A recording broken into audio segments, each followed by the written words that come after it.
Hello दोस्तों, क्या वहाँ थोड़ी शांति और रोशनी महसूस हो रही है? दिवाली और छठ की भाग दौड़ के बाद अब आसमान में देखिए, चांद अपनी पूरी 16 कलाओं में है। मैं हूँ आपकी दोस्त व्याना और आज है हमारा सबसे ज्ञानवर्धक और पवित्र एपिसोड, कार्तिक पूर्णिमा। क्या आपको पता है, इस रात को देवताओं की दिवाली कहते हैं। क्या कभी सोचा कि देवता भी अपने त्यौहार मनाते होंगे?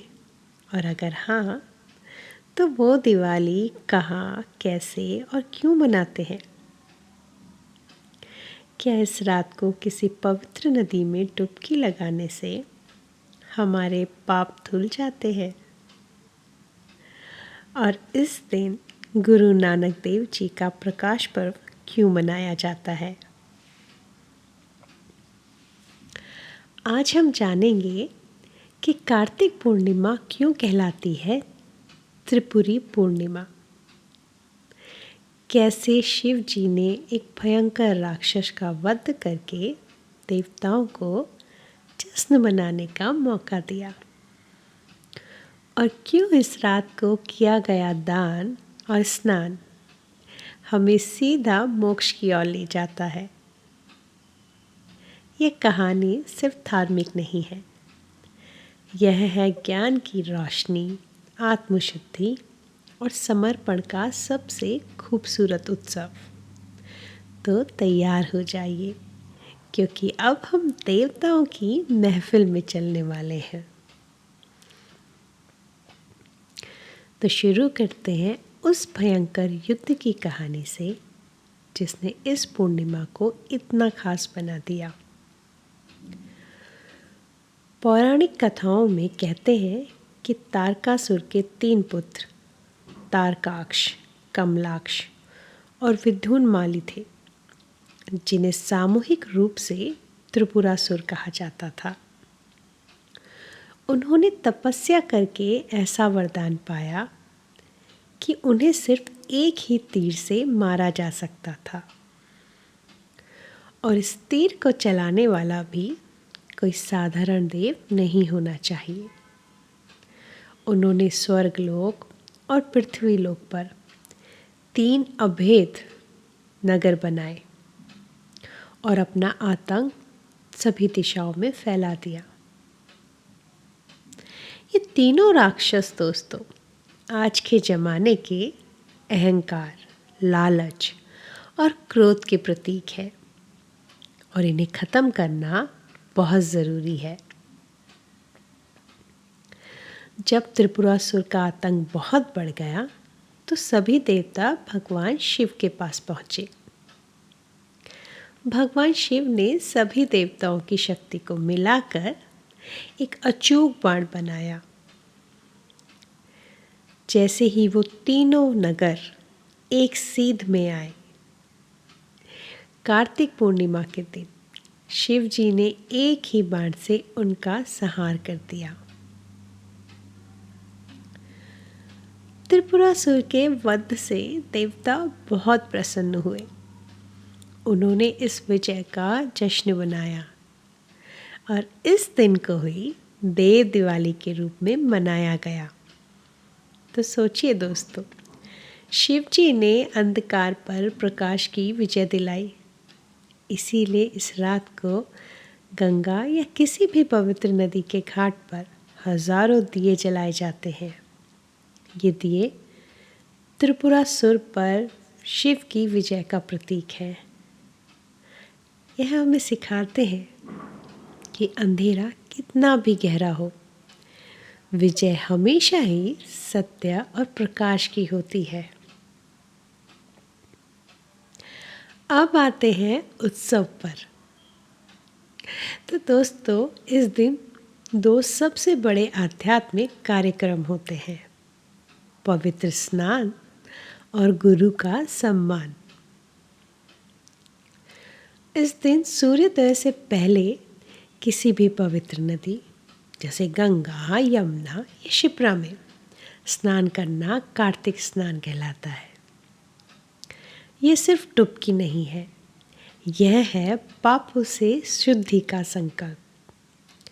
हमारी संस्कृति कहती है कि इस दिन ब्रह्म मुहूर्त में स्नान करने से हमारे अंदर की नकारात्मक ऊर्जा धुल जाती है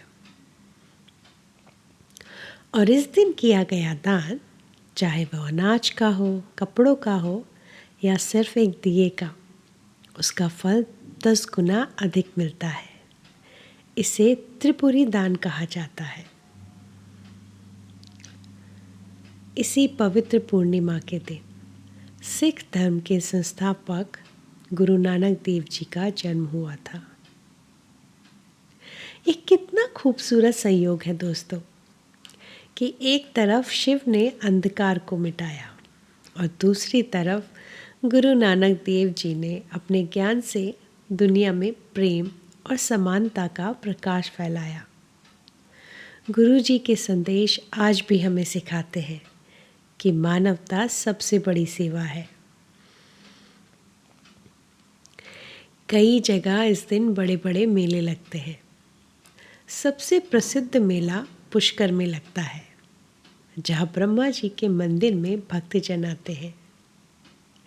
ये मेले दोस्तों सिर्फ बाजार नहीं होते, ये हमारी संस्कृति के मिलन केंद्र हैं, जहाँ अलग अलग विचारों के लोग मिलते हैं, हंसते हैं और अपनी परंपराओं को जिंदा रखते हैं। गुरु नानक देव जी का एक प्रसिद्ध संदेश है, नानक दुखिया सब संसार, सो सुखिया जिस नाम आधार। यानी संसार दुखी है, पर जिसे प्रभु के नाम का आसरा है वह सुखी है। और आखिरी और सबसे महत्वपूर्ण बात, इस पूर्णिमा में छुपा है ब्रह्मांडीय ऊर्जा का विज्ञान। चंद्रमा की 16 कलाएं। पूर्णिमा के दिन चंद्रमा अपनी पूरी 16 कलाओं में होता है। इस रात चंद्रमा की रोशनी में एक खास तरह की ऊर्जा होती है, जिससे हमारा शरीर आसानी से ग्रहण करता है। यह कोई अंधविश्वास नहीं है। पुराने ज़माने में लोग इस रात को खीर बनाकर बाहर रखते थे, ताकि चंद्रमा की रोशनी उसमें पड़ सके। यह चंद्रमा की पॉजिटिव एनर्जी को खाने में लाने का वैज्ञानिक तरीका था। कार्तिक मास के नियम जैसे ब्रह्मचर्य और सादा भोजन हमें आत्मनियंत्रण सिखाते हैं, और पूर्णिमा पर दान हमें जुड़ाव और त्याग की भावना देता है। यह त्यौहार हमें सिखाता है कि जीवन में सबसे ज़रूरी है अज्ञान के अंधकार को हटाकर ज्ञान का प्रकाश फैलाना। तो दोस्तों, यह थी देवताओं की दिवाली, कार्तिक पूर्णिमा। अगली बार जब आप आसमान में पूरे चांद को देखो तो याद रखना कि यह सिर्फ चांद नहीं है, यह शिव की विजय, गुरु का ज्ञान और देवताओं के जश्न का प्रतीक है। मैं हूँ आपकी दोस्त व्याना। मुझे ज़रूर बताइएगा कि इस साल गुरु नानक देव जी के कौन से संदेश को आप अपनी ज़िंदगी में उतारोगे। अगले एपिसोड में मिलते हैं। तब तक खुश रहें, मंगल रहें, और हाँ, एक दिया ज़रूर जलाना। नमस्कार।